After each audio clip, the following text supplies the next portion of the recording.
Comenzamos. Mi nombre es Sergio García, soy sanlorentino, psicólogo, llevo el foro de psicología del Ateneo Escurialense y empezamos por los agradecimientos, que son muchos. Hay que agradecer al Ateneo Escurialense, al Ayuntamiento de San Lorenzo del Escorial, que además su concejal está aquí haciéndonos muy fácil el trabajo, también a la Asociación Dunas, al Gabinete Balmen y al Hotel Los Lanceros, donde muchas veces tenemos puntos de encuentro. Entre otros, ayer hicimos también un pensamiento sobre estas cuestiones. Y paso a presentar a Lorenzo Caprile, que es un modista español. En 1993 presentó en Madrid la primera colección de su firma. Caprile nació en 1967 en Madrid, cursó estudios en el Fashion Institute of Technology de Nueva York, en el Politécnico Internacional de la Moda de Florencia, Italia, ciudad en la que además consiguió un grado en Lengua y Literatura Española por la Universidad de Florencia. En 2024, hace muy poquito, el Ministerio de Cultura de España adquirió la colección de moda y el archivo personal del artista, con el objeto de conservarlo en el Museo del Traje. Enhorabuena por ello. Me he quitado un peso. Te has quitado un peso de encima. Ayer lo comentabas en Onda Cero. Desde 1986 trabaja para distintas firmas de modas italianas y españolas. En 1993 inaugura su propio taller en Madrid, especializándose en moda nupcial y de ceremonia. De estilo clásico, es admirador de Manuel Pertegaz. Desde 2012, Caprile es también figurinista de la Compañía Nacional de Teatro Clásico de España. Con Eduardo Vasco hace unas colaboraciones muy valiosas y merece la pena ver cualquiera de los trajes que dirige Eduardo Vasco y que en el vestuario está Lorenzo Caprile. Además de ello, como todos ustedes sabrán, es modista colaborador de Casa Real Española. En televisión es una cara conocida y de 2018 hasta la actualidad ha estado en 6 ediciones junto con María Escoté, Alejandro Gómez Palomo, como juez de Maestros de la Costura, que además está a punto de comenzar de nuevo. Y lo último, decir algunos de sus premios. Premio Ciudad de Alcalá de las Artes y las Letras en 2014 y además Medalla de Oro al Mérito en las Bellas Artes en 2016 que concede el Ministerio de Cultura. Pues muchísimas gracias, Lorenzo, por estar con nosotros. Y le gustaría que las luces estuviesen un poquito bajas, sí, sobre todo esta, para poder acertar, y también les pediríamos que quiten los móviles para poder estar muy atento a un ponente de esta categoría. Después habrá ruegos y preguntas y podremos seguir conversando. Muchas gracias, Lorenzo. Bueno, buenos días, muchísimas gracias por venir.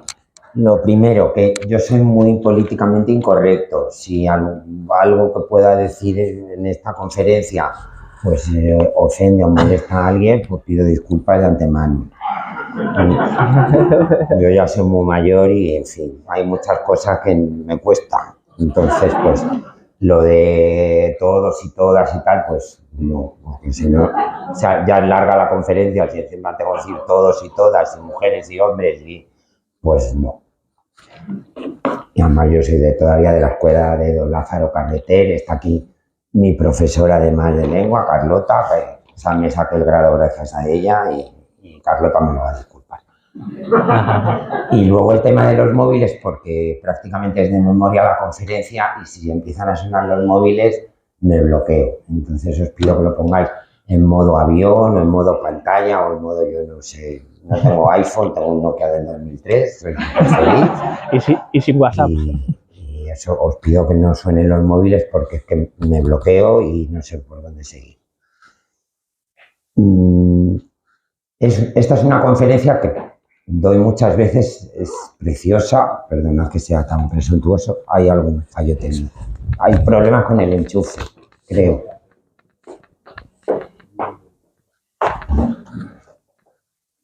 Tú quédate ahí, Sergio, para pasar, porque yo para mí eso es Vale.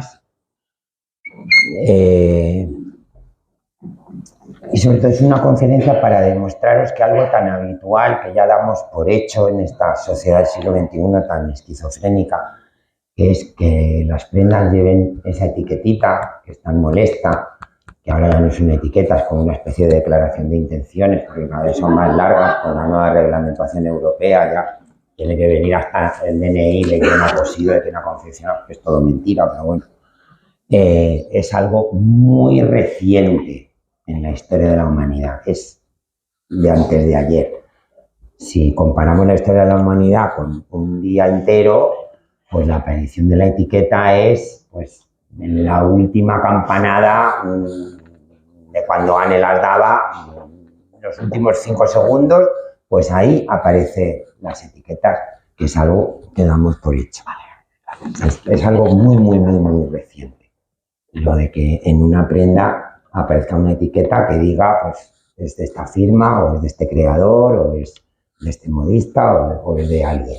Eso es algo modernísimo. Tiene 150 años, más o menos, 160 años. Empiezo con esta primera imagen, que me imagino que la habréis reconocido, porque desgraciadamente, no sé si se me oye bien, porque me han microfonado y luego tengo esto también, no sé si hay eco. Porque desgraciadamente no se conocen los autores o autoras de los vestidos, de las piezas de indumentaria que podemos admirar, y aquí tenemos el monasterio San Lorenzo del Escorial, en todas las obras de arte, no solo los retratos, también esculturas, artes menores, cerámicas, porcelanas, de toda la historia del arte, desde que el hombre es hombre. No conocemos, no los conocemos. Si nos ponemos a investigar y hacemos una labor de ratoncito de biblioteca, tal, pues de repente aparece algún nombre. Ahora mismo, la semana que viene, se presenta un trabajo muy sesudo de una historiadora norteamericana, siempre si tienen que ser los de fuera, los que vengan a cotillear los nuestros, como siempre, que ha estudiado la figura del sastre de Felipe IV, pero ha tardado como 15 años en elaborar ese libro. O sea, te tienes que realmente poner a ello para encontrar algún dato y poder reconstruir un poco la vida de estos personajes, porque eran artesanos, era un oficio a los que ni ellos se daban la importancia que nos dan o que nos damos nosotros hoy en día, ni tampoco la sociedad se la daba. Bueno, pues había que vestirse, ibas al sastre o a la modista, te había el vestido y punto pelota. Por eso, con muchos compañeros y estudiosos y filósofos, no hay nada más aburrido que la filosofía de la moda, que es un truño de muchísimo cuidado. Bueno, se nos ponen estupendos cuando empiezan a discutir de si la moda es arte o no es arte, se ponen muy profundos, que es un tema que no me interesa nada. Yo siempre les digo, hombre, si fuera arte, pues sabríamos los nombres, ¿no?, de estas personas, que conocemos los nombres de los arquitectos de las pirámides de Egipto, conocemos los nombres de los escultores griegos, romanos, de los que pintan los frescos. Hay un registro, y de lo que hacía la ropa es que no sabemos nada, con lo cual es un poquito sospechoso, ¿no? Y entonces ya pues cambian de tema y se van por otro lado, el concepto y tal. Normalmente, no, sigue, si aquí tengo mucho que hablar. Muchos de esos vestidos maravillosos y de esas indumentarias que vemos en las obras de arte, los que estaban detrás eran realmente los directores artísticos de esas cortes, que eran pintores, pero también ejercían un poco su gusto y su profesionalidad, la extendían a todas las áreas de la corte, cuando la monarquía, bueno, como es ahora, era la imagen de marca, eran grandes compañías, grandes multinacionales que tenían que cuidar hasta el más mínimo detalle. Y he querido traer estas dos imágenes bellísimas, las habéis reconocido, son de la mano de Leonardo da Vinci. Este señor, con tan cara de tan pocos amigos, así tan enfurruñado, fue uno de sus mayores mecenas. Me parece que era Ludovico el Moro, el gran duque de Milán. Leonardo da Vinci, como un magnífico artista que era, fue un poquito mercenario, trabajó para todos los grandes, poderosos de la época. Y dentro de sus labores, dentro de cuando trabajó para los grandes duques de Milán, pues se dedicaba no solo pues, a pintar la última cena tan famosa que todavía se puede admirar en Milán, sino un poco a dirigir todo el aparato, ¿no? La imagen de esas cortes, a ejercer un poco de director artístico, todos esos carros efímeros, esas entradas triunfales, esas arquitecturas, como digo, efímeras, los uniformes. De hecho, cuando visitáis Roma, que se non è vero ben trovato, como se dice en italiano, la leyenda dice que el que diseñó esos uniformes tan coloristas de la Guardia Suiza fue el mismísimo Miguel Ángel, ¿no? Por deciros que no solo pintaban y construían y hacían arquitecturas y estas obras que han sobrevivido, sino que se ocupaban un poco de la dirección artística en general de todo, para que tuvieran una imagen coherente y de poder y que todo encajara en el mismo sitio. Y este objeto preciosísimo que vemos aquí se conserva en uno de los códices, creo que hay 4 o 5 en todo el mundo, que creo que 1 o 2 tenemos el privilegio de conservarlos en la Biblioteca Nacional de Madrid, y este viene de uno de ellos, y es una faltriquera para conservar la pólvora que estaba llegando con Marco Polo, unos siglos antes, estaba llegando ya a Europa, y el disparar con armas de fuego, pues como todo en esta vida, empiezan las clases más altísimas como un divertimento y luego ya pues se transforma lo que se ha transformado, desgraciadamente. Y es un objeto bellísimo, que seguramente sería en cuero repujado, que yo desde luego si hoy lo viera en un escaparate de un Gucci o de un Dolce & Gabbana o Loewe no, porque ahora se ha vuelto un poco loco, pero en fin, cualquier marca buena o un Hermès, pues no me extrañaría nada. Para un poco ilustraros que seguramente pues todas esas vestimentas de la corte de Ludovico el Moro es muy probable que detrás estuviera Leonardo o gente de su equipo. Esto pasó en todas las cortes.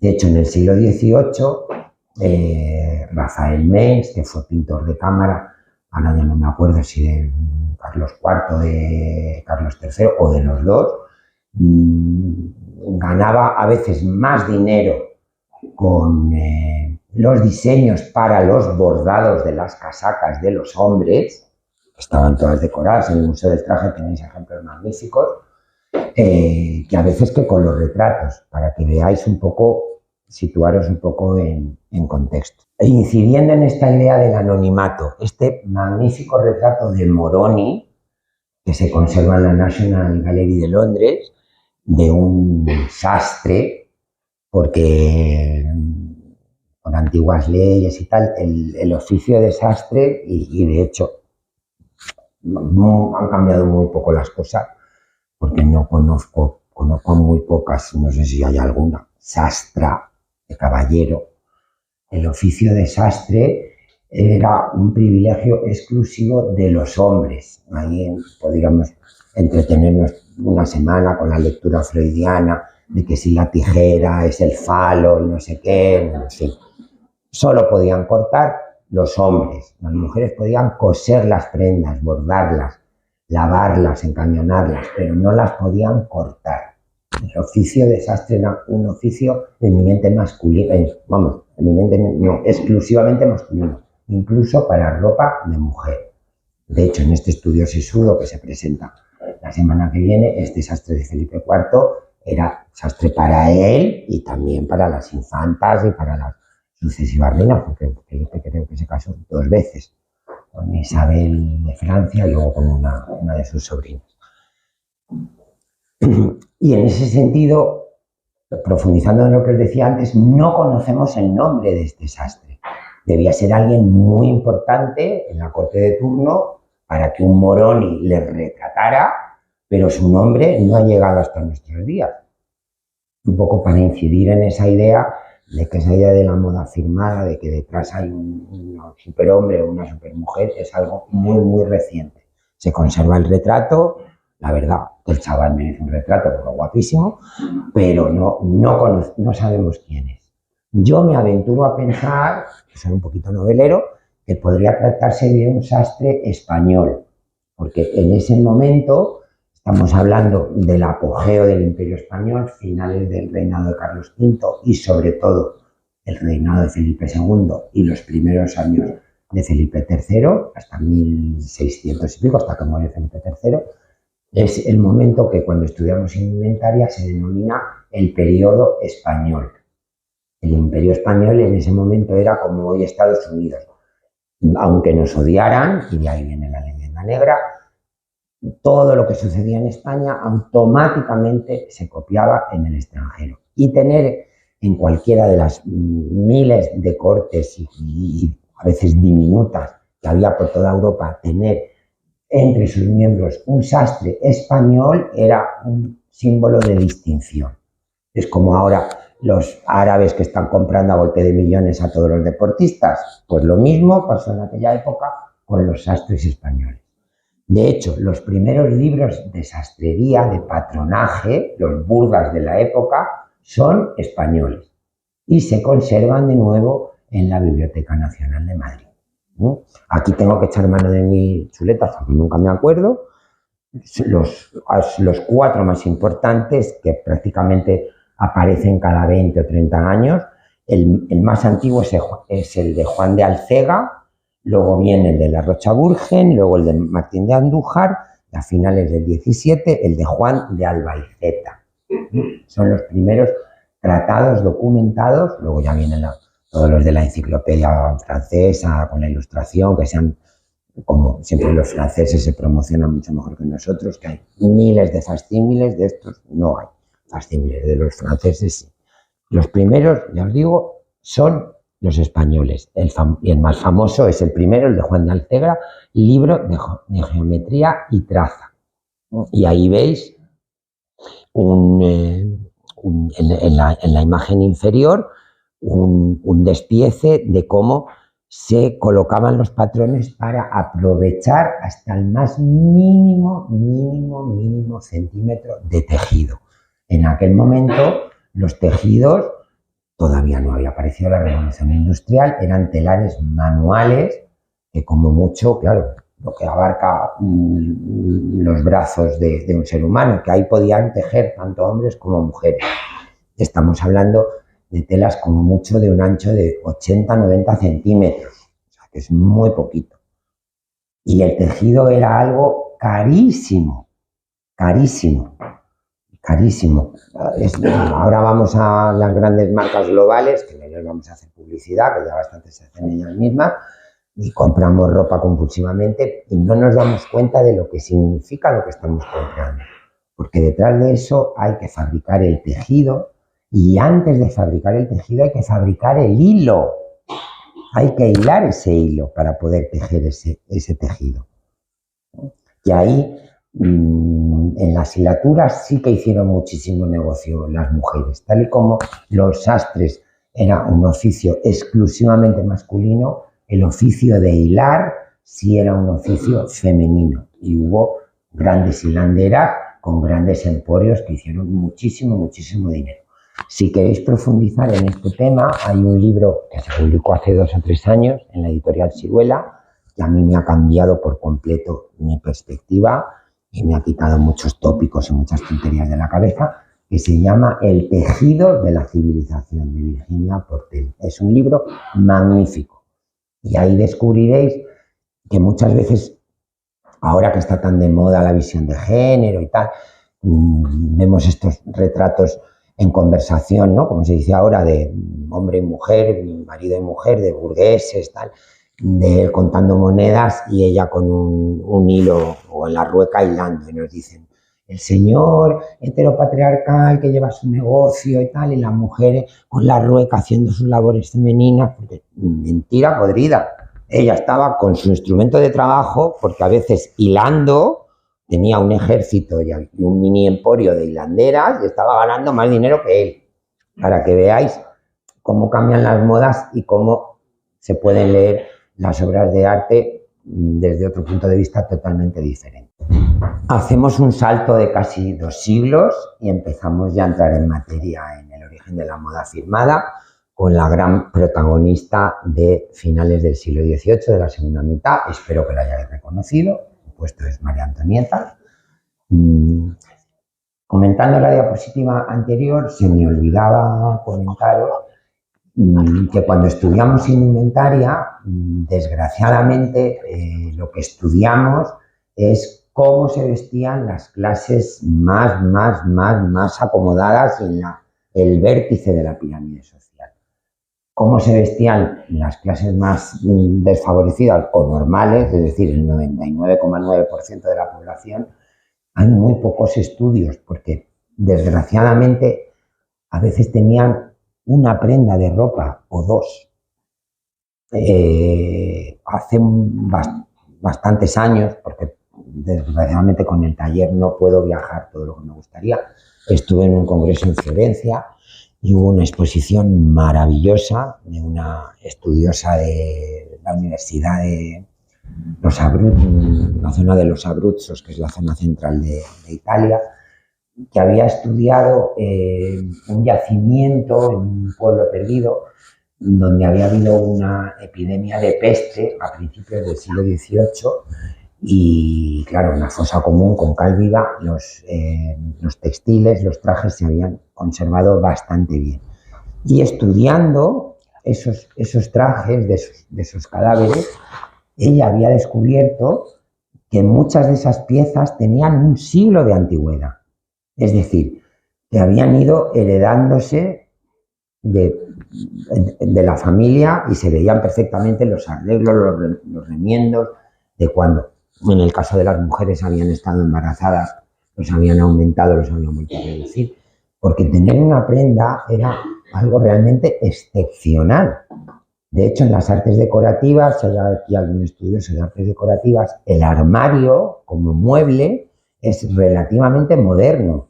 Aparece con ese inicio de la sociedad burguesa a mediados del 18 en París, con los hôtels particuliers. Hay armarios porque empieza a haber ropa de sobra para colgar. Hasta ese momento no había armarios, había arcones. Y ni siquiera en las clases más privilegiadas, las que vivían aquí en el Escorial, porque los trajes eran realmente muy costosos. Esos grandes retratos de las hijas de Felipe II, que están ahora en el Prado, Sánchez Coello, eran realmente trajes mecano. Tenían el cartón de pecho, tenían la basquiña, tenían las mangas perdidas y, bueno, pues ellas se vestían con su ejército de esclavas que les iban cosiendo esas piezas encima, iban como componiendo el traje en función del día y de la ceremonia que tuvieran, porque eran cosas muy costosas de hacer. Por los bordados, por los materiales, no había tanta ropa como nos pensamos. Cuando estudiamos además los inventarios, cuando se mueren, ellas además, dejo en herencia a mi dama de tal, no sé qué, 3 varas, o esta saya, o esta basquiña, o esta tal, cuentas las piezas de ropa y tampoco son tantas. Y como no había muchas prendas de ropa, no había armarios. O sea, es para que os pongáis en situación. Que lo que estamos viviendo ahora, que lo damos por hecho, es muy nuevo. María Antonieta llega de Austria a París, no recuerdo ahora la fecha de él, todavía vivía el abuelo de su marido, Luis XV, no sé si fue en el 60 y algo, vamos, en el apogeo del estilo rococó, en el apogeo de esa corte de Versalles, que luego acabó como terminó, y en el apogeo de lo que se considera el estilo en indumentaria del siglo XVIII. Estos vestidos horror vacui, con estos volúmenes tan exagerados, solo en el lateral, la jaula, la crinolina, vendría un siglo después, en el siglo XIX, como luego veremos, con una profusión, como es todo el estilo rococó, en los tejidos, en los bordados, en los encajes, en todos estos rush, que es esta manera de trabajar el tejido para crear estos efectos de relieve. O sea, es pues eso, el horror vacui. Y ella llega en este momento a Versalles y si María Antonieta viviese hoy, es muy probable que se hubiera convertido pues en una gran creadora de moda o en algo tan cursi que dicen ahora las revistas así un poco tontas, lo que se llama el still life, ¿no? El estilo de vida, porque tenía eso, en nuestra industria es lo más valorado, tenía antenas, tenía esa capacidad.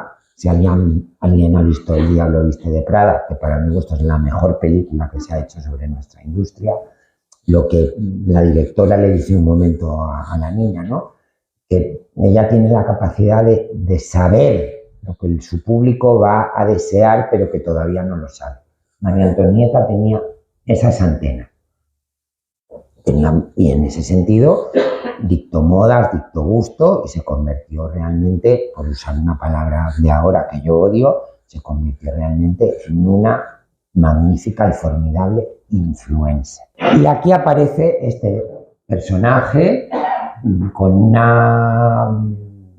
unos datos biográficos muy ambiguos, porque no sabemos muy bien si hermanos o hijos que se llamaban igual que él, pero en fin, para el caso de esta conferencia nos vamos a quedar con su nombre de pila, con Leonardo, que era el peluquero de confianza de la reina. Cuando ella llegó a Versalles, que la película de Sofía Coppola lo caricaturiza un poco, pero en el fondo era así, con un protocolo realmente absurdo, a ella le adjudicaron un peluquero, el peluquero oficial, que ya era ya un señor muy mayor, con la que la Delfina no tuvo química cero desde el primer día.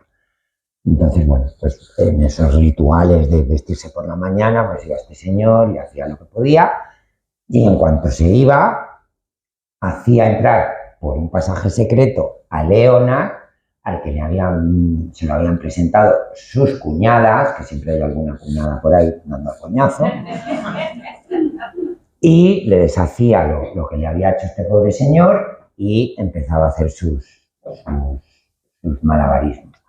Leonard ha pasado a la historia por ser el inventor de eso que ahora asociamos siempre con ese periodo y con el momento María Antonieta, de esos peinados gigantescos que se llamaban el puff. El puff, como veis ahí, se lograba pues, con todo tipo de rellenos, con crin, incluso con cabello humano, a veces con estructuras de alambre, en función del peinado que se quería crear, ¿no? Y llegaron al paroxismo. Y también había a veces un mensaje incluso político.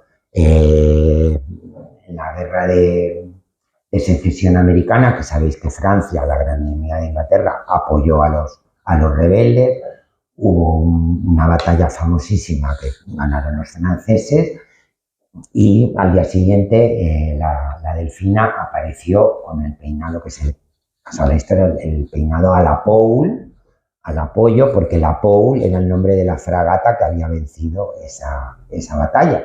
Y era el barco, que lo habréis visto en miles de tal, con los cañones que disparaban de verdad, y en fin, y los pececillos, y en fin, una locura.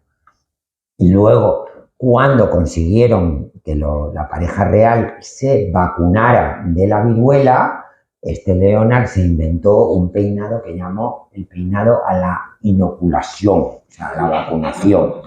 ¿Qué tendría en el puff? Pues una jeringuilla, no tengo ni idea. Pero para que veáis, bueno, pues la importancia de esas fruslerías en la intrahistoria. Entonces, gracias a Leonard, aparece la primera ya gran protagonista de nuestra historia, que es esta señora que vemos aquí, Rose Bertin.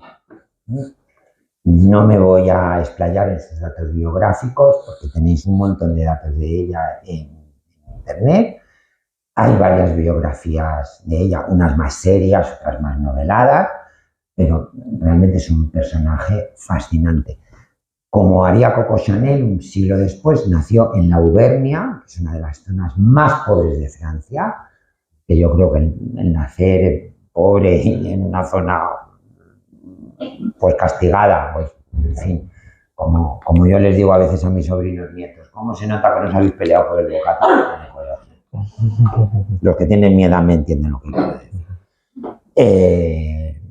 Pues ella, desde una mujer muy ambiciosa, que tenía muy claro lo que quería llegar a ser, en un momento dado hace las maletas con un dinerito que había recibido de una herencia y se va a París a comerse el mundo. Y empieza a traficar con todos esos adornos, con todas esas frulerías que Leonard tiene que utilizar para sus peinados. O sea, Rose Bertin no empieza como modista, empieza como el título, digamos, oficial era merchante de mods, o sea, trapicheo con cosas de moda, con cintas, con plumas, con abalorios, con miniaturas para poner en los peinados. Y como se convierte, gracias a su tesón y a su profesionalidad y a ser una mujer de armas tomar, se convierte en la principal proveedora de Leonard de todas esas fruterías. Y gracias a eso consigue acceder, cosa inaudita, a el círculo más íntimo de la reina, también recomendada por otra cuñada. Siempre están las cuñadas por ahí, bicheando. Fue tal, digamos, su éxito y acordó su tesón, su profesionalidad, que en un momento dado abrió algo que hoy consideramos normal, una tienda, una boutique, que llamó el Gran Mogol. También ahí es muy curioso el título, porque estamos en ese momento del siglo XVIII, donde es el boom de lo que se ha denominado la chinoiserie, perdonad mi francés, el momento chino. Todo lo que venía de China era, pues no sé, como, no sé ahora de dónde pueden venir las cosas, porque ya todo está de moda y todo muere y nace en el mismo día. Y de hecho tenemos un ejemplo magnífico en el Palacio Real de Madrid, que es el Salón Gasparini, que si no lo conocéis os animo a ver, que no está tapizado, que está todo bordado a mano, todo, desde los muebles hasta los tejidos, las cortinas que decoran el salón, y está todo decorado con chinoiserie de porcelana de buen retiro. Eso se llamó el Gran Mogol. Esta es una ilustración de la enciclopedia francesa y probablemente esa mercería de lujo podría tener ese aspecto. Y ahí es donde ella empieza a trapichear no solo con esos elementos para los peinados y los lacitos y gajitos y cositas, sino empieza ya a crear modelos de vestir, creaciones.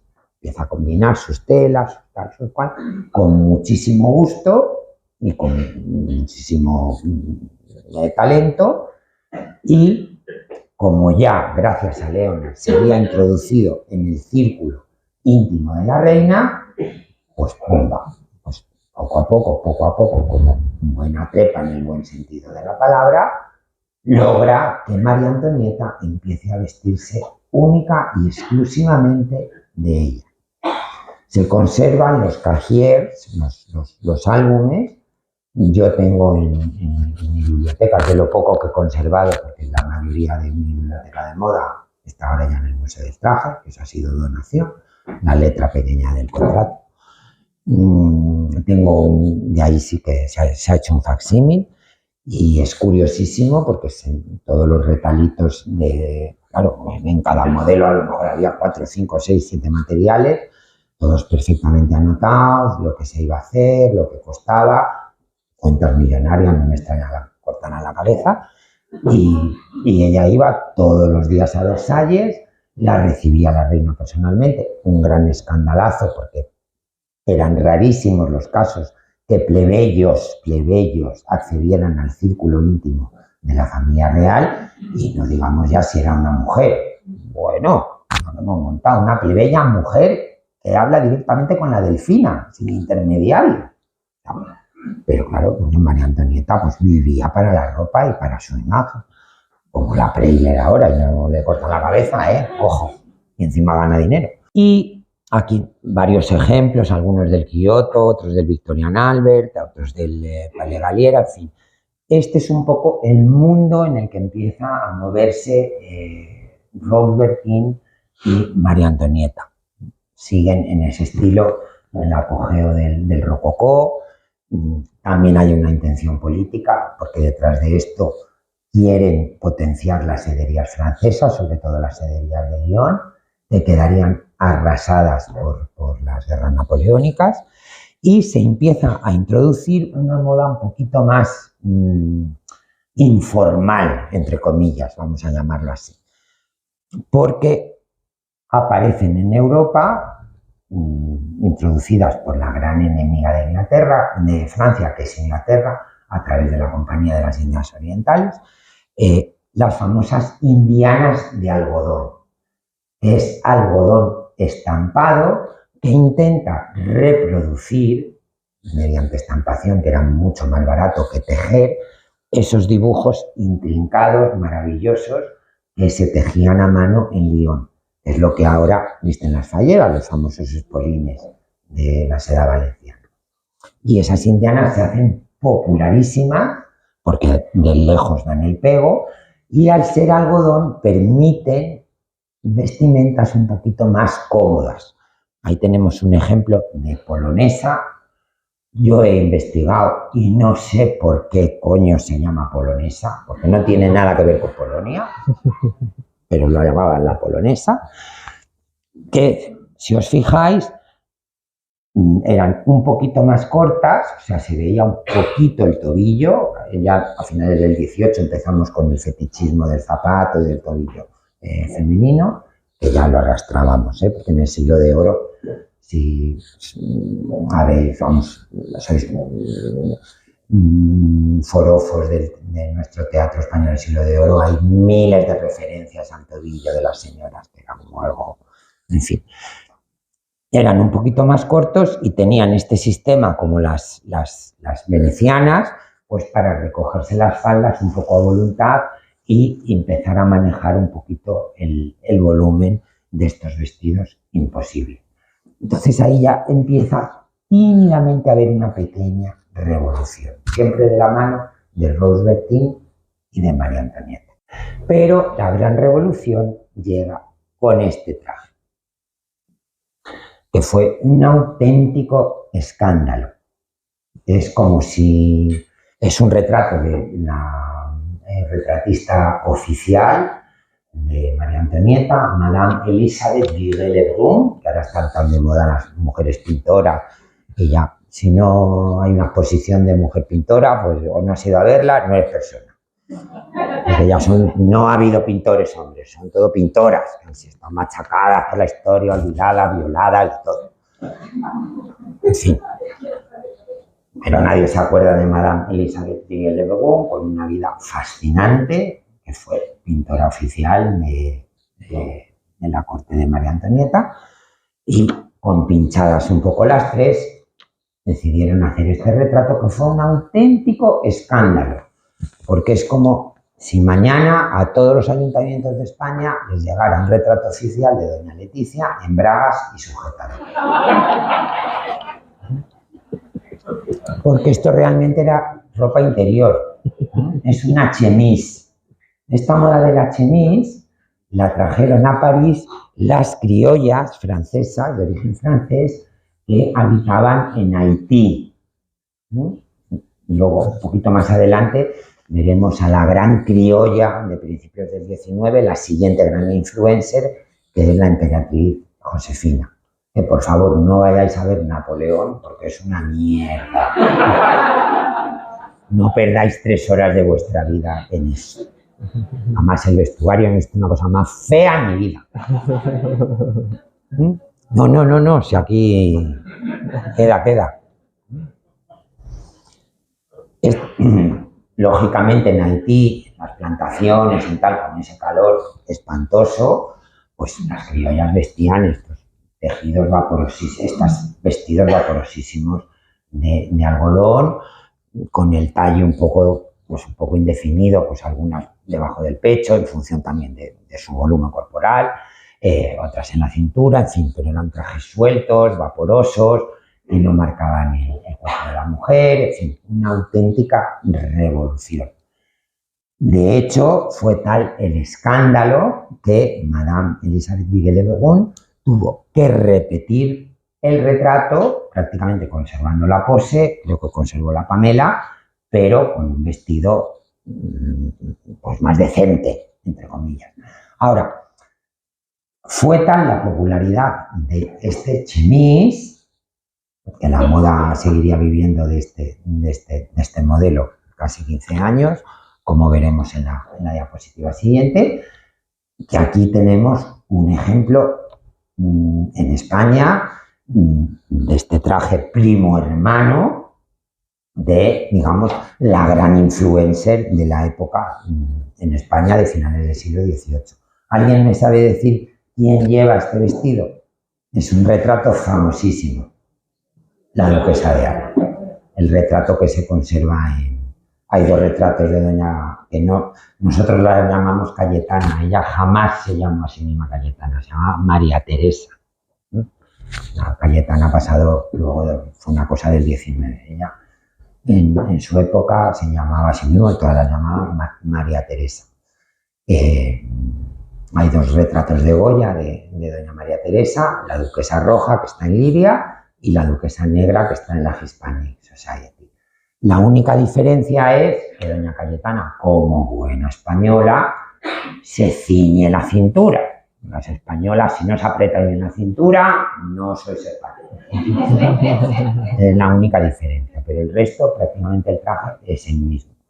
Y tal fue la popularidad de Rose Bertin, no sé si ese traje es de Rose Bertin, pero sí os puedo decir que tanto doña María Luisa de Parma, su gran enemiga, y todas las infantitas de ese periodo vistieron de Rose Bertin, porque en el archivo de Palacio hay cuentas millonarias de Rose Bertin.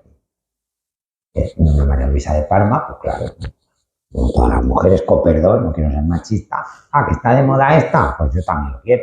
Y pues hacía sus vestiditos en París y se los mandaban a España y ahí están las cuentas, claro. Y aquí damos otro pequeño salto, veis que es una evolución clarísima de la chemise, aquí con más razón todavía, porque Josefina era criolla, luego llegó a París, se casó con el Arnaiz, que se lo cargaron, se casó con Napoleón, la historia la conocéis perfectamente, que es nuestra siguiente gran protagonista.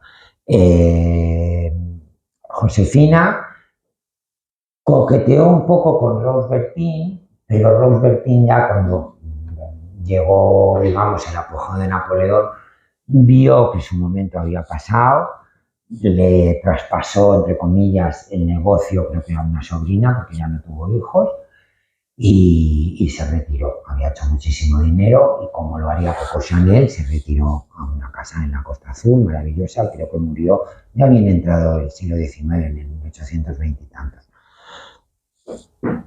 Y Josefina confiaría en el siguiente protagonista, que sería Leroy, Louis Hippolyte Leroy. Debo decir de Rose Bertin que realmente, por supuesto por el interés de Querandés, pero fue fiel a su clienta hasta el último momento. Se dice el día de la guillotinaron, cuando estaba, no recuerdo cuál fue la cárcel, la Concier, o me falla la memoria, todos los días acudía a llevarle la muda limpia, y que hasta el último momento lo que llevó para el cadalso, ese gorrito que hay esa caricatura, y en fin. Y que en parte la conspiración de Varenne, sabéis que ellos intentaron unir, que ha habido un montón de películas y de obras de teatro, se descubrió, dice la leyenda, hay muchas versiones, se descubrió por un soplo de una de las oficialas de Rose Bertin. Es una de las tantas leyendas que hay alrededor de la fuga de Varenne, porque recibieron por parte de la reina un encargo de preparar un ajuar, un equipaje de viaje para poder huir, y por lo visto pues una de las oficialas pues se fue un poquito de la lengua, y gracias a esa información absurda, por eso a mí me gusta tanto la intrahistoria, ¿no? La historia del cotilleo ilustrado, que muchas veces es lo que provoca, al final las mayores tonterías son los que provocan los mayores cambios en la historia de la humanidad. Gracias a esa indiscreción, los revolucionarios descubrieron la conspiración, la huida a Varennes, y sabéis que los detuvieron justo antes de llegar a la frontera y les mandaron de vuelta a París. Y ahí empezó realmente, para la familia real, para Luis XVI, sus 2 hijos y María Antonieta, y la cuñada, y Madame Elizabeth, ahí empezó realmente lo duro, el terror de verdad. Josefina, siglo nuevo, sistema político nuevo, todo nuevo, ya os digo, coqueteó un poquito con Rose, pero enseguida vio que aquello no era lo suyo y empezó a confiar en Louis Hippolyte Leroy, que os acordáis de Leonard. Louis Hippolyte Leroy ya venía trabajado de intimar y, en fin, todas las labores diplomáticas que hay que hacer con este tipo de clientela, porque había sido uno de los ayudantes, de los esclavitos, digamos, de ese famoso peluquero Leonard, con lo cual estaba más que acostumbrado a todo ese mundo un poquito caprichoso y un poquito imprevisible. El momento, digamos, de explosión del reinado de Napoleón, su autocoronación. También hay miles de leyendas que le quitó la corona al Papa y al Papa, en fin. Como para hablar en lenguaje actual, pues una multinacional, pues un Gothic con BlackRock de ahora, pues una imagen, quiere haber un espectáculo para decir, aquí mando yo. Él necesitaba un director artístico, Napoleón, para que todo eso tuviera una unidad y tuviera pues una coherencia. Y confía en el pintor de corte. Y otra vez volvemos a lo que os hablaba al principio con Leonardo. Confía en Jean-Louis David para, digamos, diseñar toda esa ceremonia y toda esa corte que era nueva, era todo absolutamente inventado. Pero claro, Jean-Louis David era un pintor. Luego, esos bocetos, esas telas, esos bordados, no sabía ni por dónde empezar. Entonces, ¿a quién recurre? A Louis Hippolyte Leroy. Entonces, probablemente todo esto que vemos en este magnífico cuadro que está en el Louvre de David surgió de la cabeza de David, pero quien lo realizó fue Louis Hippolyte Leroy. Y ahí vemos a Josefina en todo su esplendor y con un traje que resume a la perfección lo que se ha llamado el estilo imperio, por el imperio napoleónico, que es subir el talle hasta debajo, hasta justo debajo del pecho. Eso es algo que luego Eugenia de Montijo lo haría de otra manera. Josefina tenía no un defecto, tenía el talle muy corto. Entonces, en vez de intentar alargárselo, lo que hizo, tengo el talle corto, pues lo exagero todavía más. Le subo el talle hasta debajo del pecho y crea ese estilo que ya ha pasado con ese nombre, el famoso corte imperio, que es el corte debajo del pecho. Y encontró en Louis Hippolyte Leroy su mayor aliado. Aquí vemos una factura, uno de los membretes que se ve perfectamente. Louis Hippolyte Leroy, Mestier de Modes de Su Majestad la Emperatriz, y luego un montón de cosas en francés que no he podido leer. Con Rude, no sé qué, creo que es, no lo entiendo bien, en el número 89 y el hotel. Ahora veremos la fachada de donde tenía él su taller. Que esta es una novedad que empieza a introducir Leroy. En Rose Bertin, sí, abrió su boutique Lebrun Mogol, pero era ella la que se desplazaba a Versalles para atender a la reina. En el caso de Leroy, ya él empieza a considerarse un artista, un personaje, y no obliga, hace que sean sus clientas las que vayan a visitarle a él. Eso es un cambio importante, que luego ya en el siglo XIX ya se desarrollaría y ya es muy raro que ningún proveedor nuestro vaya a visitarnos a nuestra casa. Bueno, a lo mejor el Avon llama a tu puerta. Bueno, ahora estamos volviendo porque todo vuelve. No van nuestros proveedores a nuestra casa, pero sí nos lo entregan, que es Amazon. El concepto de tienda tradicional, que empieza en el siglo XVIII y ya se establece en el XIX y es todo el siglo XX, empieza a caer en desuso y volvemos un poco a hace 2 siglos. Compramos por internet y nos llegan las cosas a casa. O sea, para que veáis que el ser humano no se inventa nada. Todo vuelve y vuelve y vuelve. De otra manera, pero todo vuelve. Y esto podría ser un poco el aspecto de esos salones de Leroy. El traje que veis es un ejemplo magnífico, un traje de corte de la emperatriz Josefina. Está conservado en la Malmaison y esta es una imagen de la Malmaison, que fue ese palacio que Napoleón, digamos, le dejó en el acuerdo de divorcio. Eso sí se ve bastante, un poquito en la película de Napoleón.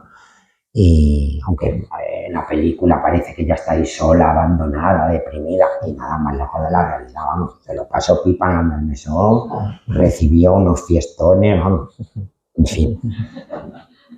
Pero bueno, esta habitación de la Malmaison, veis ahí en el fondo el otro vestido en otro maniquí y veis la cama de la emperatriz.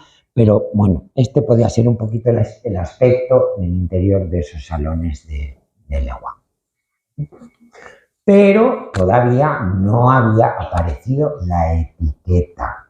Ni Rose Bertin ni Leroy firmaban sus vestidos. El concepto etiqueta no existía aún.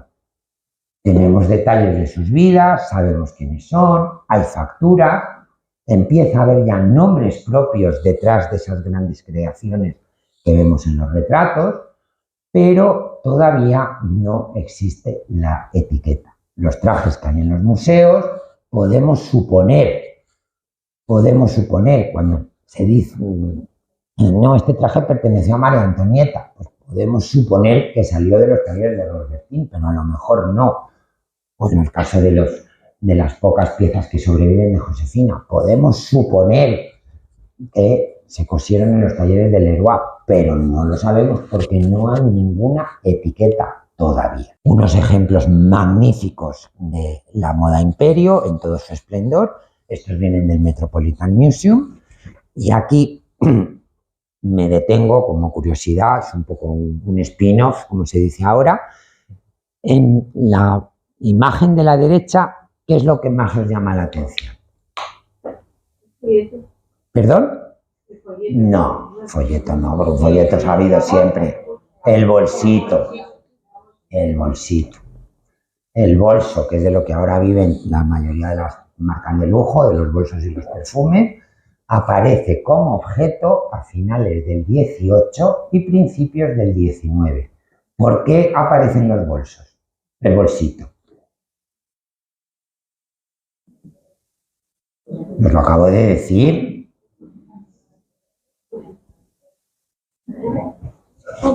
Porque las señoras tienen que salir de compras. Antes eran los proveedores los que venían a visitarla, con lo cual, ¿para qué quieren un bolso si están en su casa? Pero como ahora tienen que salir, porque hay miles de boutiques y de cosas y de tal que las atraen y despiertan sus instintos más bajos, consumistas, pues claro, necesitan un bolsito para llevar ahí su dinerito. En moda nada pasa por casualidad, siempre hay un motivo muy fundamental. Que en esa época, que ha sido además la pieza del mes del Museo del Traje en el mes de enero, en esa época esas bolsitas, al menos en castellano, se llamaban ridículos, porque eran ridículamente pequeños. Serían eso, pues para llevar 4 moneditas y me compro una cintita, me compro un encajito, no serían para nada más. Y por fin llegamos al gran protagonista de nuestra historia. Este señor que vemos aquí con cara de pocos amigos es el que se inventa la moda más o menos tal como la conocemos hoy, es el padre de la alta costura, tal y como la conocemos hoy, y el responsable de que las prendas lleven etiqueta con un nombre y suena automóvil por ahí. Este señor se llama Charles Frederick Worth, el famosísimo Worth. Lo mismo, no os voy a entretener aquí con datos sobre su vida, porque hay miles y miles y miles de páginas en internet que cuentan un montón de anécdotas y de cosas, algunas son ciertas, otras no, como todo lo que hay en internet. Sí os puedo decir, de origen también muy humilde, inglés, como, que es muy curioso, dos grandes revolucionarios de la alta costura de París, el que se la inventó y el que la revoluciona casi un siglo después, es muy curioso que sean ingleses, que van a París a triunfar en la moda femenina, porque ya en estos años, estamos hablando de mediados del siglo XIX, ya empiezan a perfilarse las dos grandes capitales de la moda. Londres para la moda masculina, de hecho, el corte inglés se llama así porque su origen fue una sastrería de caballeros, el corte inglés. ¿A que eso no lo sabíais? Algunos sí, los más mayores sí.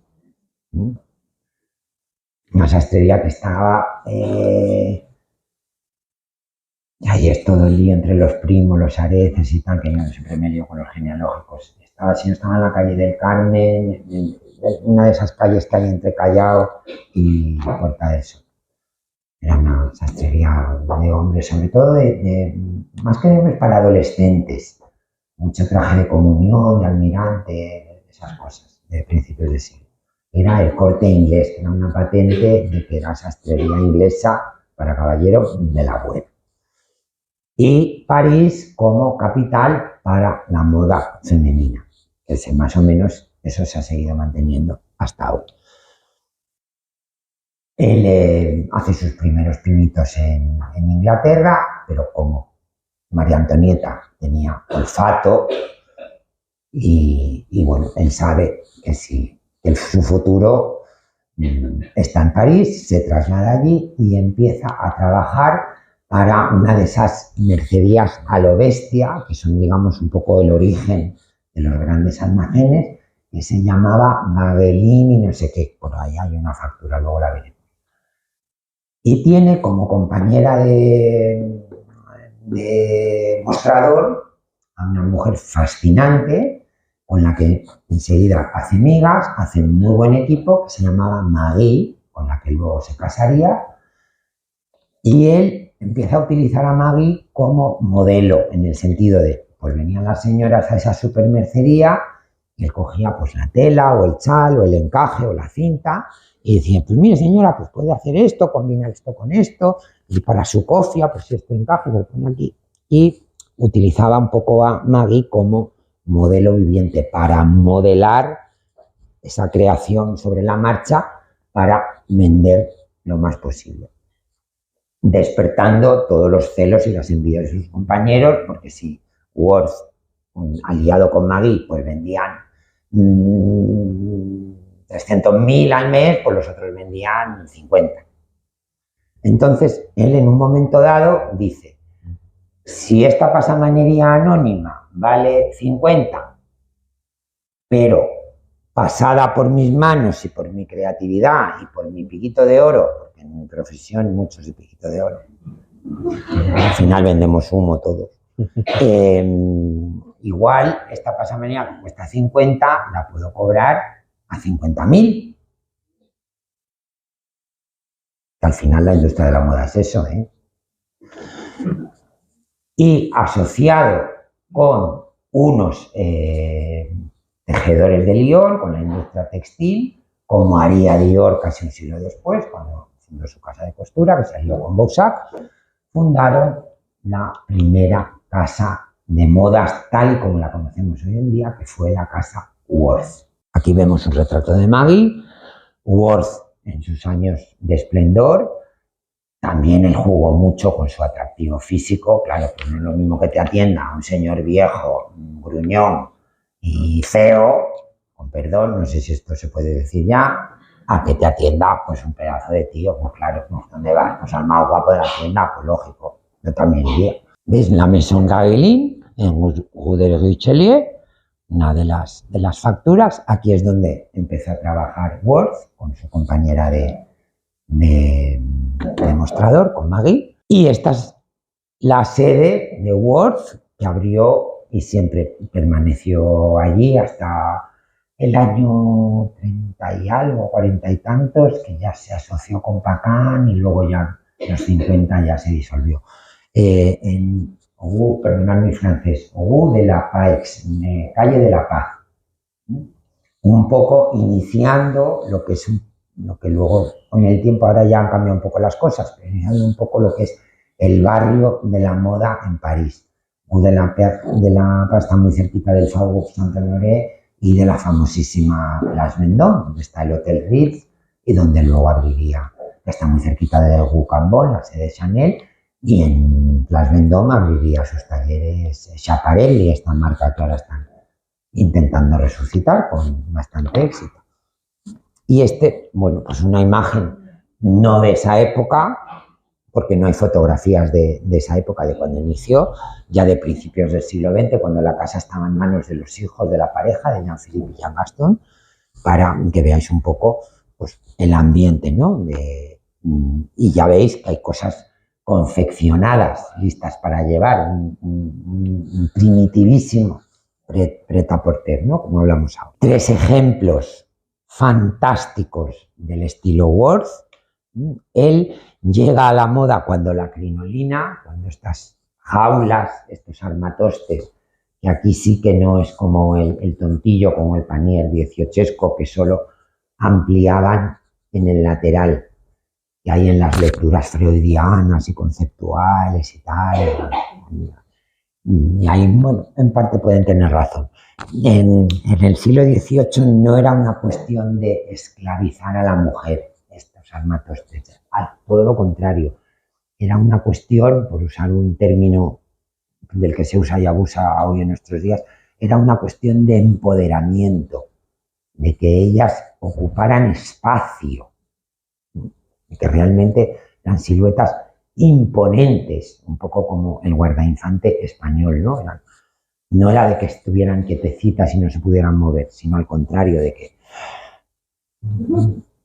De hecho, había la hija predilecta de Luis XVI, la pobre pues está un poquito contrahecha, pero claro, entre el corsé y estos armatostes, pues... ¡buah! En cambio, la crinolina del XIX ya sí que ahí hay una lectura freudiana. Realmente un armatoste era una jaula que enjaulaba, vamos, nunca mejor dicho, a la mujer y la reducía un poco a mujer objeto. Es decir, yo sirvo para demostrar la riqueza y el nivel social de mi esposo, de mi padre, de mi hermano, y yo estoy aquí inmóvil, espectacular, porque eran creaciones espectaculares, pero no tengo mucha libertad de movimientos. Y luego, poco a poco, la transformación que fue introduciendo Worth, al que no le gustaba la crinolina mucho, y fue un poco suprimiendo todo ese volumen y llevándolo hacia atrás progresivamente. Este de aquí es de finales de los 50, primeros 60, ese ya es de los finales de los 60, del 67, 68, y este ya es de los años 70, que es creando el famoso polisón, que en castellano, siempre con ese gracejo tan madrileño, se llamó culo de París.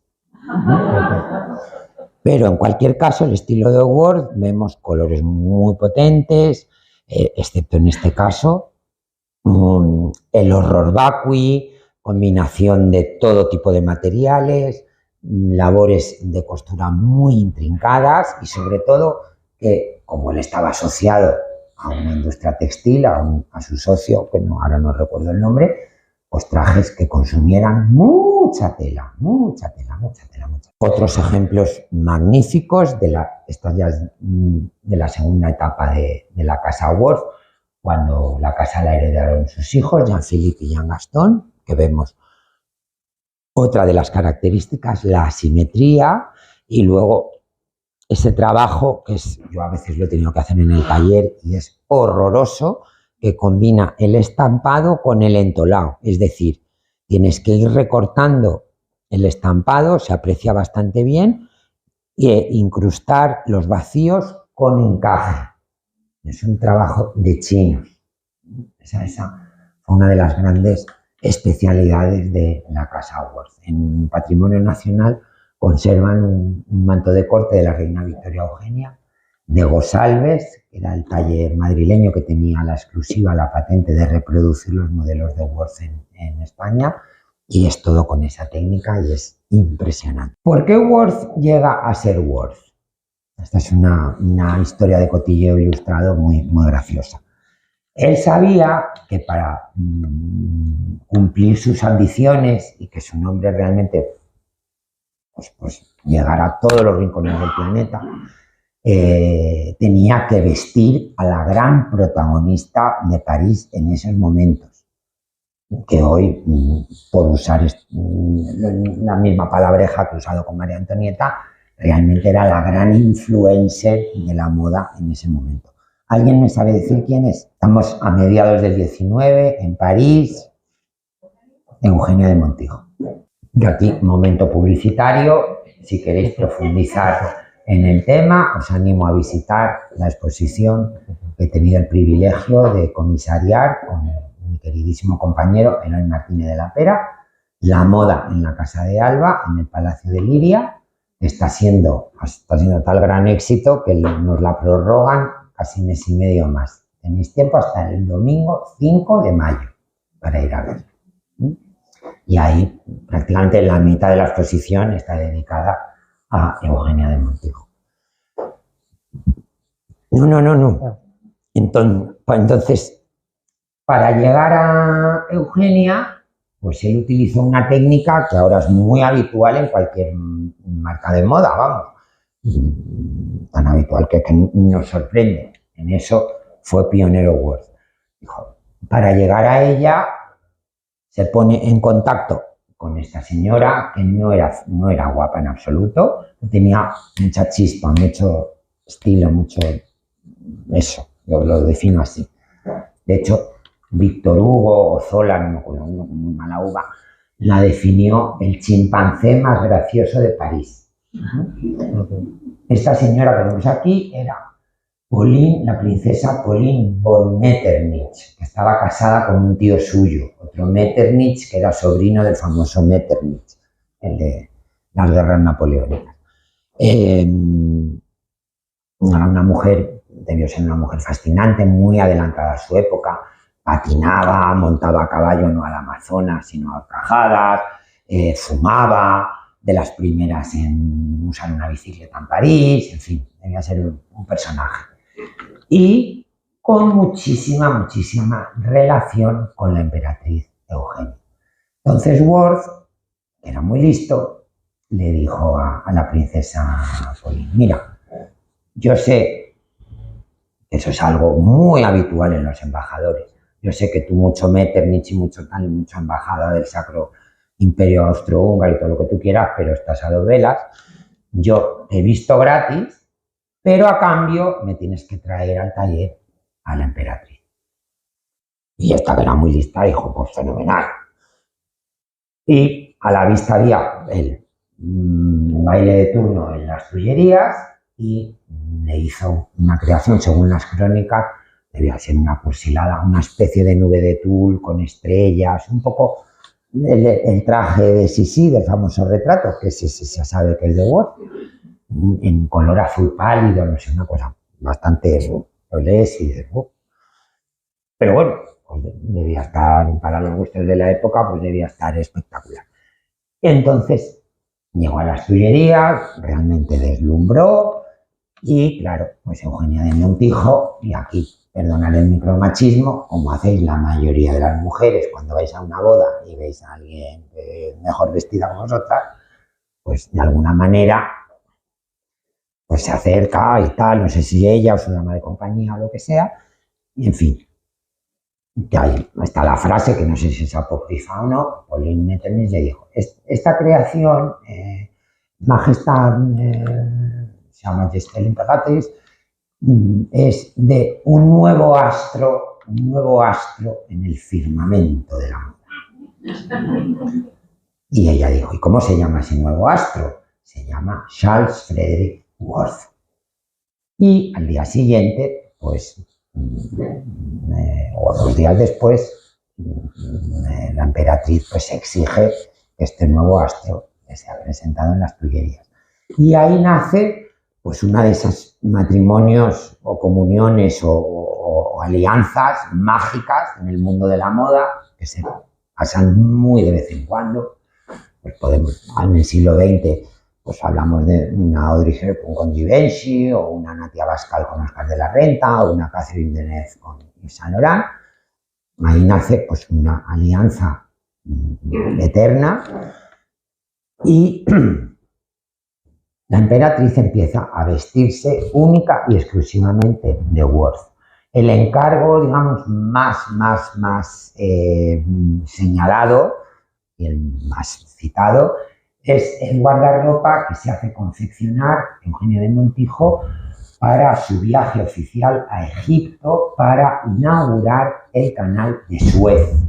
Ese canal de Suez que está ahora tan de moda ahora, que si mandamos los españoles, no mandamos, boicoteamos, pues ese canal de Suez lo inauguró Eugenia de Montijo y que se estrenaba, Verdi compuso Aida para esa ceremonia de inauguración, que debió ser apoteósica, que por lo visto el rey o el sultán, o no me acuerdo lo que había en ese momento en Egipto, se medio enamoriscó de Eugenia de Montijo, debía ser una personita muy especial, y se habla, no se sabe exactamente muy bien, se habla de un guardarropa entre 80 y 150 modelos para el viaje, que fue de 3 meses, 1 mes y pico para ir, los 2 o 3 semanas que estuvo allí con el canal y otro 1 mes y pico para regresar.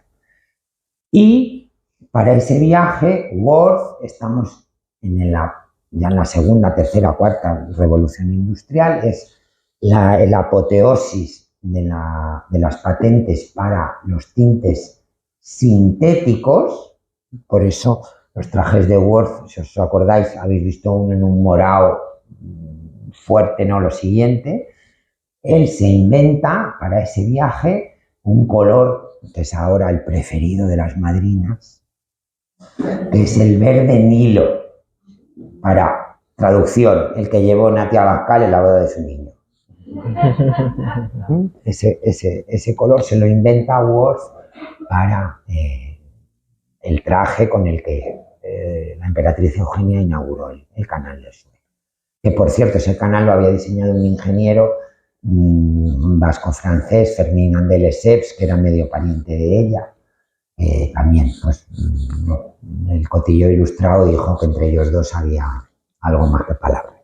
Cierro paréntesis. Aquí vemos a Eugenia en todo su esplendor y ahí es lo que os decía, este escote con el hombro al descubierto, que es característico de todo el siglo XIX, que pone de moda ella, como hizo la emperatriz Josefina 30 años antes o 40 años antes, era para, digamos, disimular, entre comillas, el defecto físico, entre comillas. Eugenia era un poquito estrechita de hombros caídos.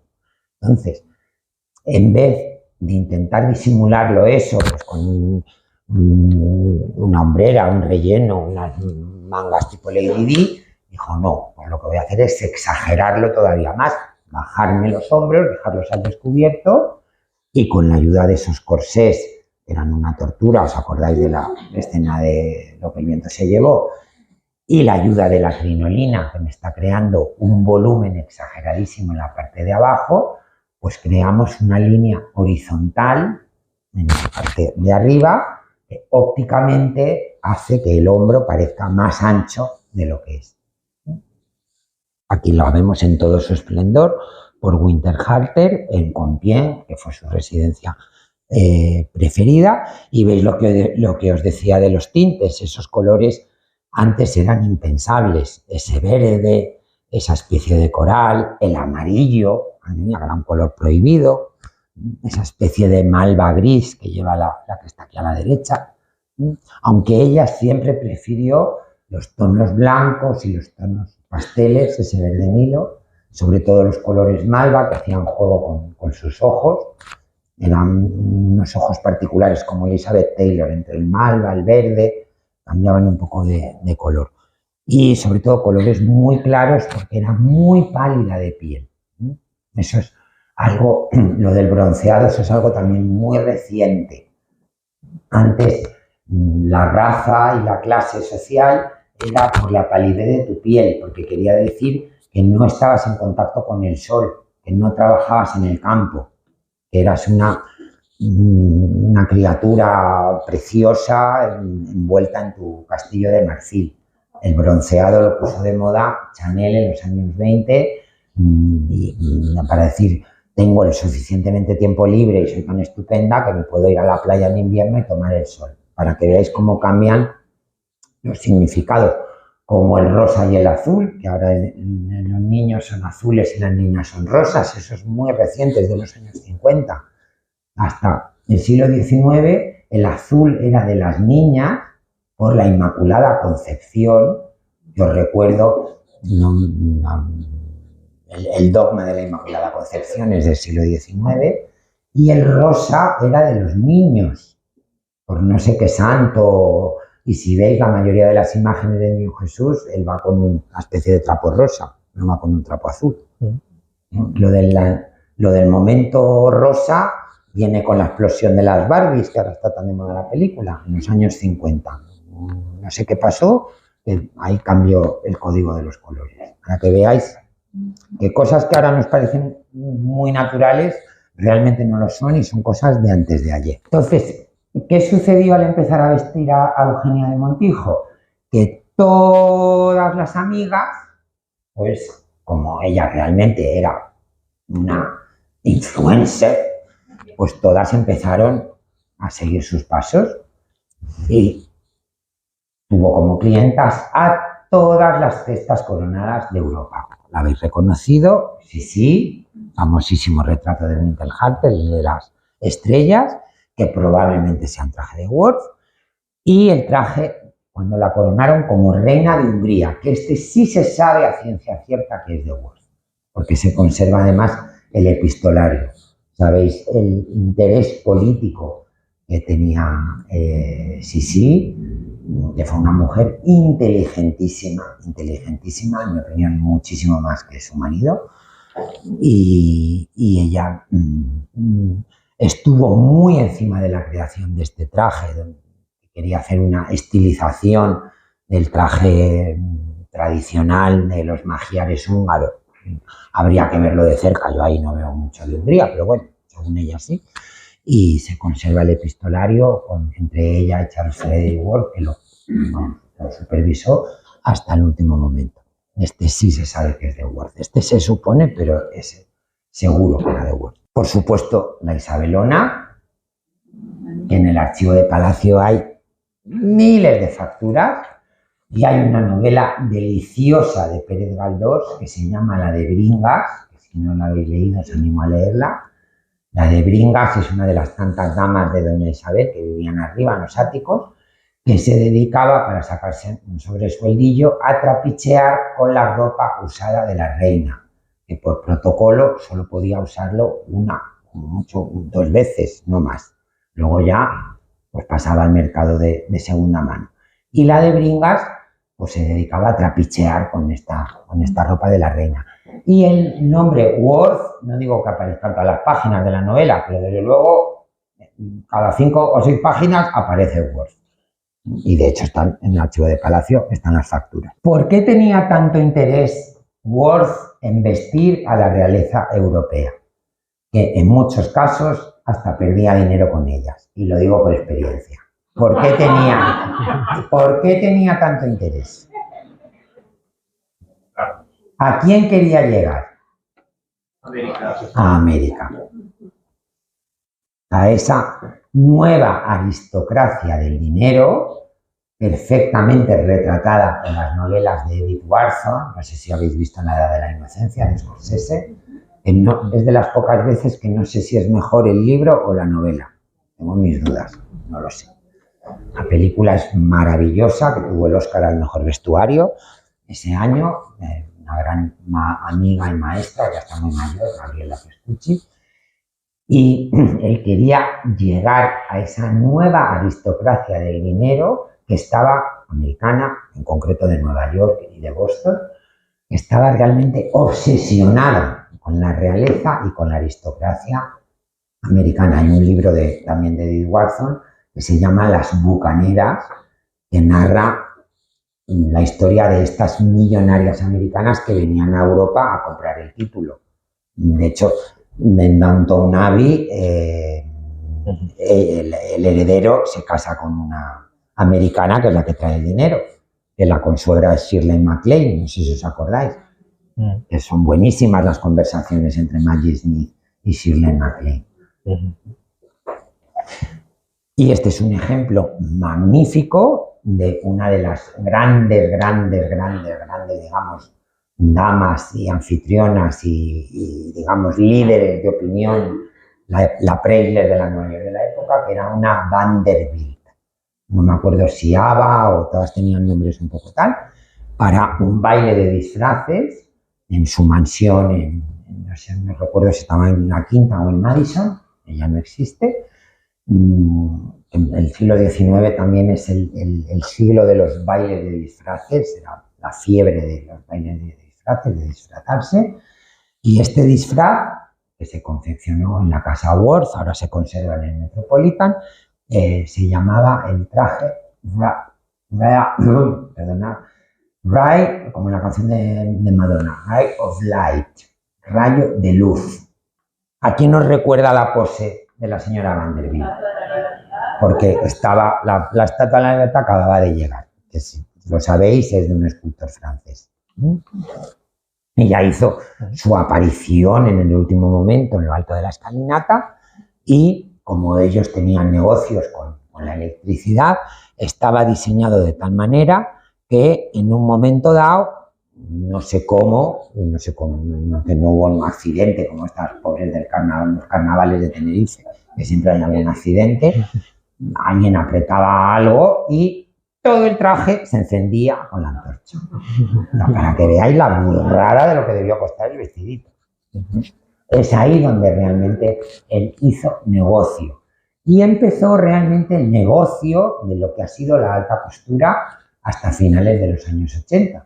Que sí, por un lado iban las clientas privadas a estos grandes talleres de París, pero donde realmente ganaban dinero era vendiendo las licencias, las glasillas, el permiso para reproducir esos modelos a determinados talleres muy exclusivos o a determinadas tiendas muy exclusivas por todo el mundo. De hecho, la principal corresponsal de la casa Worth en Nueva York fue una tal Miss Donovan, que era la que viajaba 2 veces al año a París, compraba las glasillas, los patrones, la receta para reproducir el traje hasta en su más íntimo detalle y luego las reproducía en Nueva York a su clientela. De hecho, la mayoría de los trajes de Worth que se conservaban en el Brooklyn Museum, que ahora es el fondo basado en Metropolitan, son Worth Under License for Miss Donovan. De hecho, la que tenía aquí la licencia de Worth en España, por investigaciones que está realizando mi amigo Juanma de Sevilla, está obsesionado con el traje de novia de la reina María de las Mercedes, que más o menos es de esta época. Era la gran modista de ese momento, que se llamaba Presentación Cervera. Ella compraba glasillas a Worth y al otro gran astro de ese momento, que era Louis Pignant.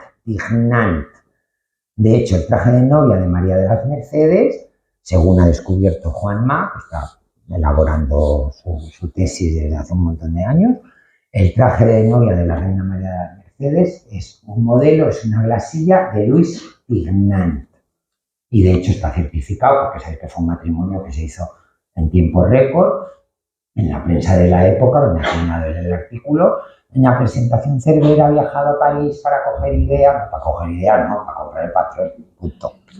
Y él ha descubierto en un museo, creo que de Houston, y volvemos otra vez a la clientela americana, un modelo de Louis Pignan, en otras telas, en otros colores, no era un traje de novia, que prácticamente es el mismo vestido que luce la reina María de las Mercedes el día de su boda en su retrato oficial. Esto para que veáis que él en ese sentido fue un pionero también en el mundo del marketing y en algo ahora que es habitual. Dices, pues bueno, pues visto ahora las casas reales no tienen tanta influencia, ahora la aristocracia del consumo es pues las benditas alfombras rojas. Cualquiera de nosotros pues nos pegamos y nos matamos por vestir a una en los Oscars o vestir a una en donde sea, porque sabemos que eso es publicidad para nuestra marca y que todo eso luego es un efecto cadena. Han cambiado los personajes, pero el objetivo es el mismo. Dices, bueno, pierdo a lo mejor un poquito de dinero, pero el retorno es tan brutal que me compensa.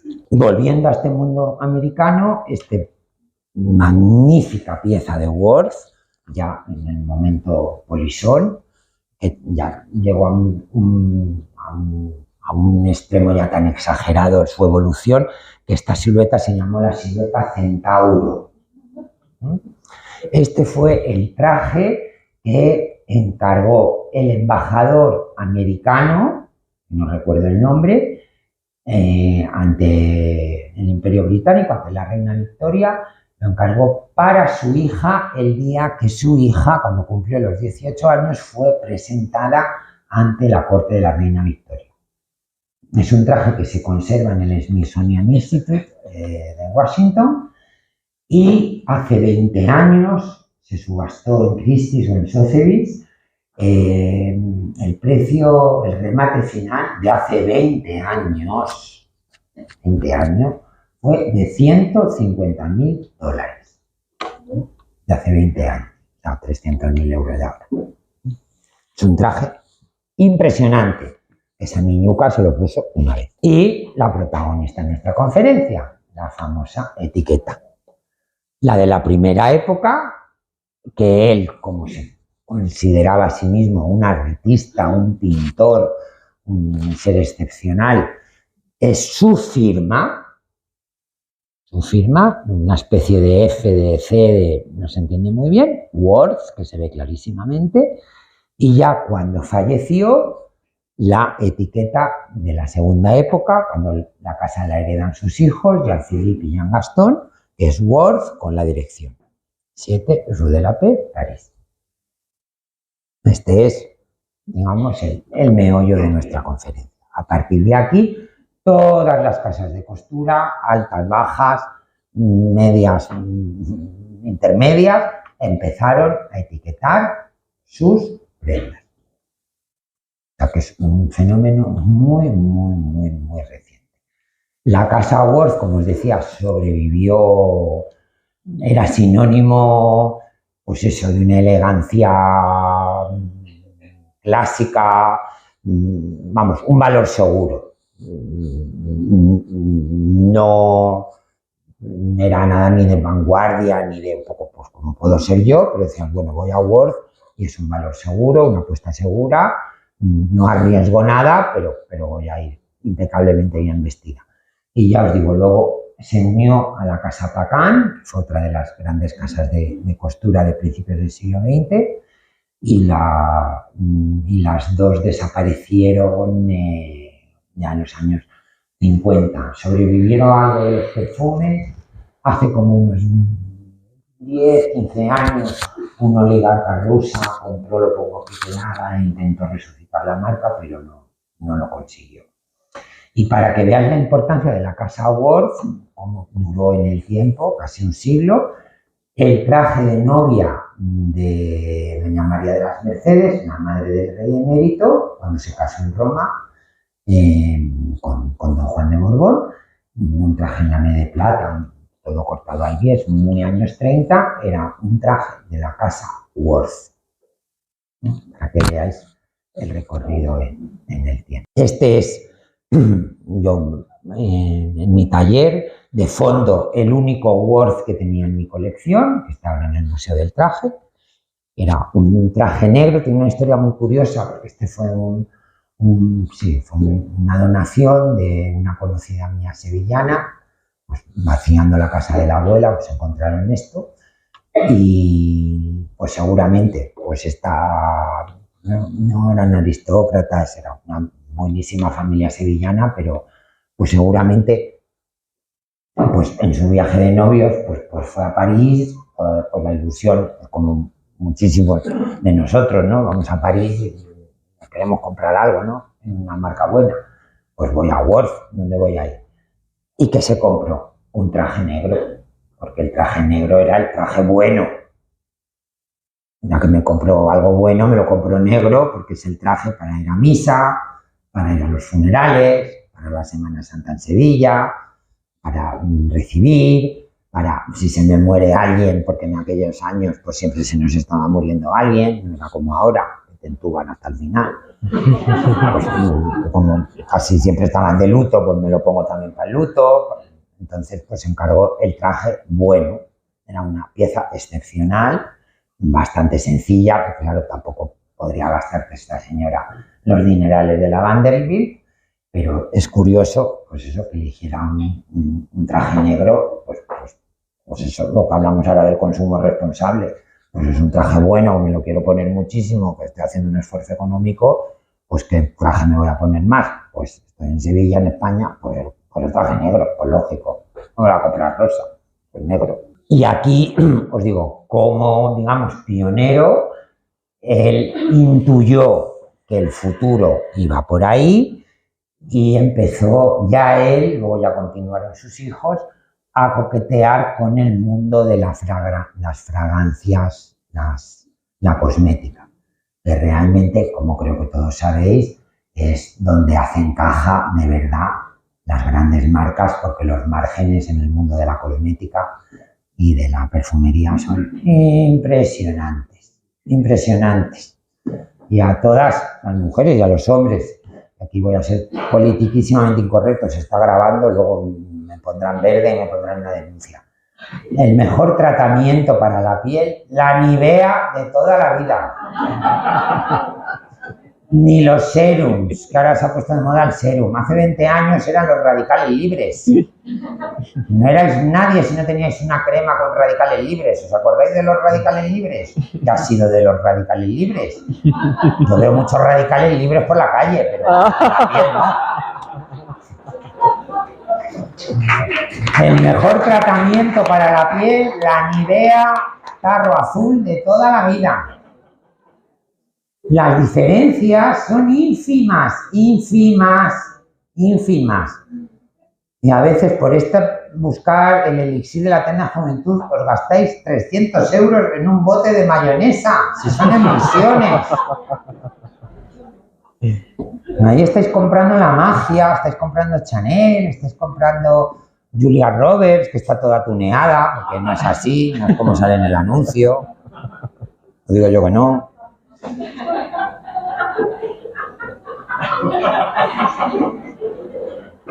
Pero las grandes casas de moda realmente con lo que están ganando dinero es con esto, que es pues eso, pues agua chirri. Y en eso también él fue pionero porque intuyó que los tiros iban por ahí. Pero claro, en el 19 pues luego ya los perfumes Worth los desarrollarían sus hijos y han sido los últimos en desaparecer. Se ha seguido fabricando hasta hace relativamente. Y ya para terminar, la que realmente todo ese camino que abrió Worth lo explotaría y lo llevaría a muale de luz, o sea, la perfección absoluta, es decir, ya no se puede hacer más.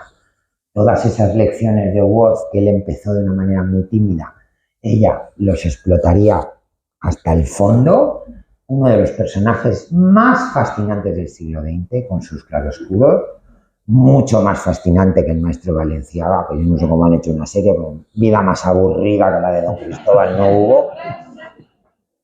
Ayer en el programa de Julia Otero me despaché. Ella sí que tuvo una vida fascinante, con muchos claroscuros, como todos los genios. Que Don Cristóbal lo fue, por supuesto, y de hecho hubo que en la serie ni siquiera se menciona, ese tiene un cameíto, la Mademoiselle Chanel. Tuvieron siempre una relación de amor-odio, de admiración, porque eran dos monstruos, eran esos dos machos alfas, porque Mademoiselle Chanel, vamos, era más hombre que yo. Con un choque de trenes. Pero ella sí que tuvo una vida fascinante, que os animo a leer cualquiera de sus biografías, porque cualquiera es buena, y ella explotó y desarrolló todo eso que Worth empezó un poquito a trabajar, y es realmente la responsable de la moda del siglo XX, y que todavía, como el Titanic, su estela es tan enorme que todavía llega hasta el siglo XXI. Y esto, pues si os ha gustado esta conferencia y Sergio me invita el año que viene, desarrollaré el mito de Coco Chanel. Muchísimas gracias.